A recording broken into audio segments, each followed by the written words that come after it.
కల కాదు, అది కవులు రచించే కథ కాదు.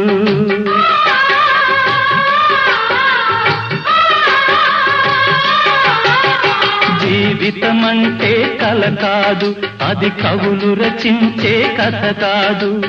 కనుమరుగైనది సిరి కాదు, అది మనదని తలచుట సరికాదు. కుడి ఎడమైతే పొరపాటు లేదను నానుడి సత్యం కాదు, ఇది అందరికి అర్థం కాదు. ఓ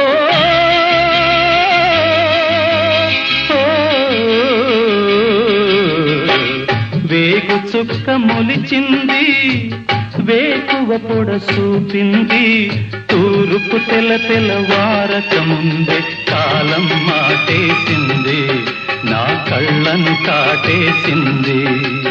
కాలం మాటేసింది, నా కళ్ళ